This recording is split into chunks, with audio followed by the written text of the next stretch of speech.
जय हिंद साथियों। ज्ञान एजुकेशन यूट्यूब चैनल में आप लोगों का वेलकम है। आज समान ज्ञान के क्वेश्चन एक बार फिर आप लोगों के लिए 30 लाए हैं, जो आने वाले SSC MTS SSC CGL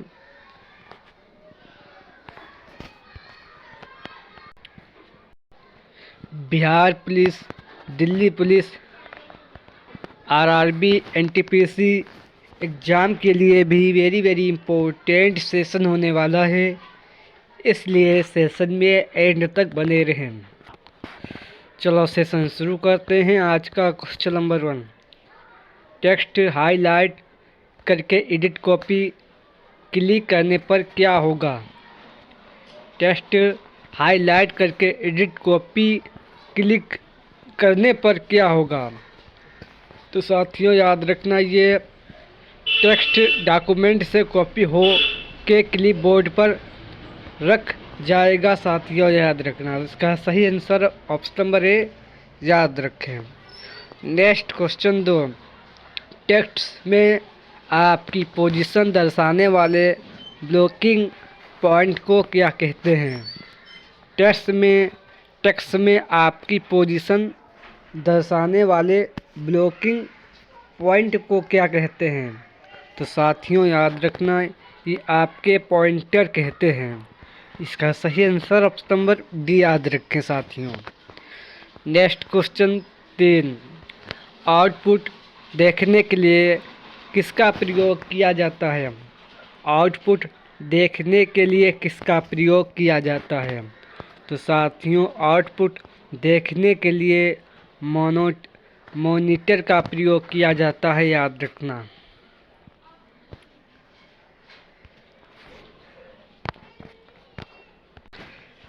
next question है 4, CDS का आकार कैसा होता है?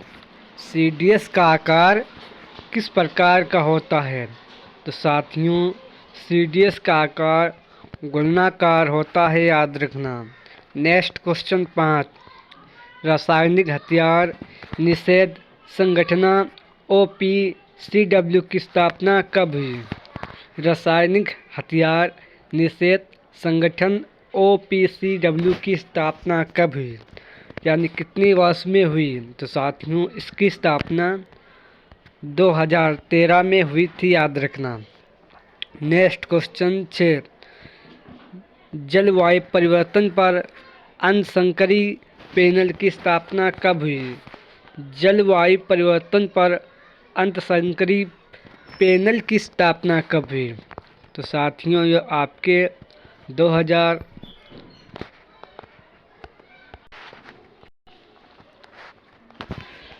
जलवायु परिवर्तन पर अंतर्संकरी पैनल की स्थापना कब हुई?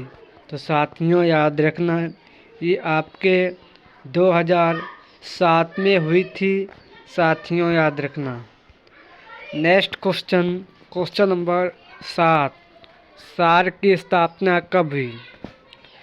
सार्क की स्थापना कब हुई? तो साथियों याद रखना, सार्क की स्थापना 8 दिसंबर 1985 ईस्वी को हुई थी, याद रखना।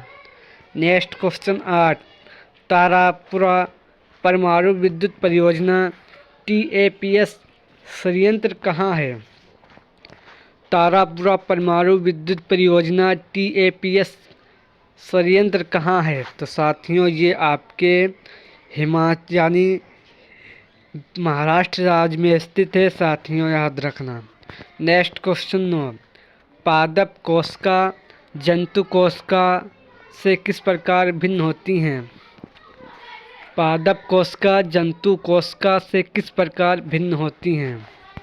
तो साथियों पादप कोशिका जंतु कोशिका से जीव द्रव्यमान की उपस्थिति के कारण भिन्न होती हैं, साथियों याद रखना।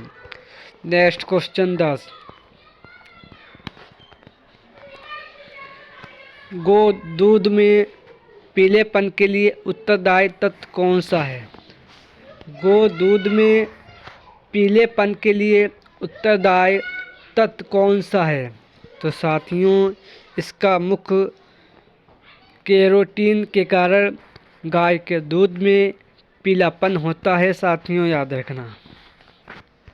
नेक्स्ट क्वेश्चन 11, मनुष्य का औसत रक्तचाप होता है। मनुष्य का औसत रक्तचाप कितना होता है? तो साथियों ये आपके 140 से 80 प्रति लीटर होता है साथियों, प्रति ग्राम होता है साथियों, याद रखना। नेक्स्ट क्वेश्चन 12, सफ़ेद रक्त कर का मुख्य कार्य क्या है? सफ़ेद रक्त कर का मुख्य कार्य क्या होता है? तो साथियों इसका कार्य रोग प्रतिरोधक क्षमता धारण करना इसका ये मुख्य कार्य होता है साथियों। नेक्स्ट क्वेश्चन 13, धान ग्लानि रोग किस पादप के कारण होता है? धान ग्लानि रोग किस पादप में होता है? तो साथियों ये आपके चावल में पाया जाता है साथियों, याद रखना। नेक्स्ट क्वेश्चन 14, आलू का भूरा विलगन रोग किस पादप में होता है? आलू का भूरा विलगन रोग किस पादप में होता है? तो साथियों ये आपके आलू पादप में होता है, याद रखना। नेक्स्ट क्वेश्चन 15, मियादी बुखार शरीर के किस अंग को प्रभावित करता है? मियादी बुखार जो होता है वो शरीर के किस अंग को प्रभावित करता है? तो साथियों ये आपके आंत को प्रभावित करता है साथियों, याद रखना। इसमें मियादी बुखार के कारण आंत में छेद से निशान आ जाते हैं साथियों, याद रखना। नेक्स्ट क्वेश्चन 16, रतौंधी किस विटामिन की कमी से होता है? रतौंधी रोग है वो किस विटामिन की कमी से रोग होता है?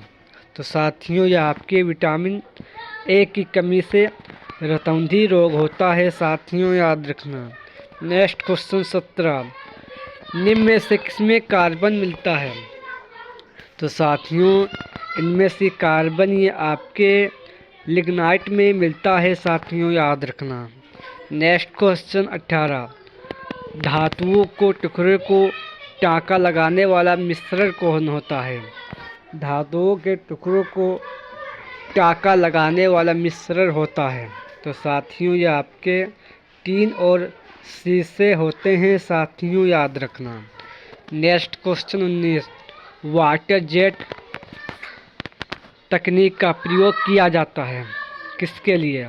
वाटर जेट तकनीक किसके लिए प्रयोग किया जाता है? तो साथियों ये आपके खदानों को भेदन में इसका प्रयोग किया जाता है, याद रखना। वेरी मोस्ट इम्पोर्टेंट क्वेश्चन है, आप लोगों के एग्ज़ाम में पूरे आने के चांस रहेंगे, इसलिए सेशन को स्किप ना करें, एंड तक देखें। नेक्स्ट क्वेश्चन है 20, औषधि वितरण में काम आने वाले खाली संपुट बने होते हैं। तो साथियों औषधि वितरण में काम आने वाले ये आपके स्लेश के होते हैं साथियों, याद रखना।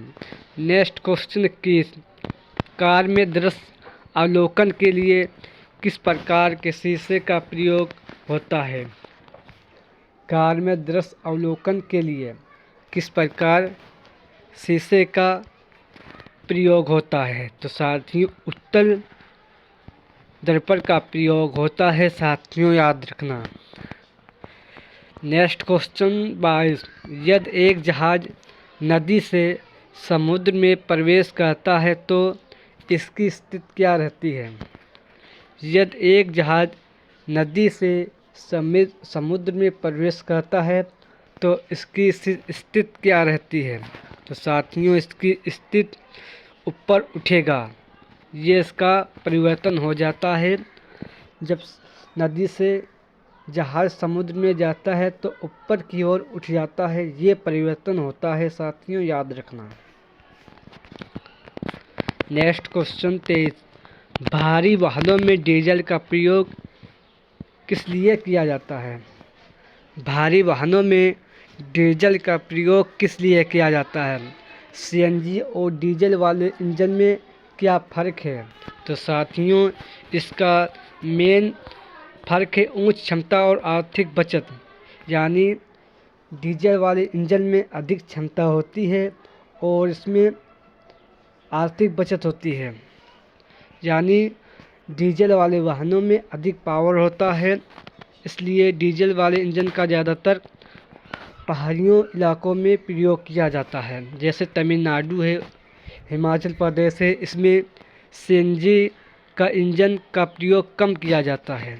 साथियों, याद रखना, इसका सही आंसर ऑप्शन नंबर सी, उच्च क्षमता और आर्थिक बचत के लिए भारी वाहनों में डीजल का प्रयोग किया जाता है। साथियों, याद रखना।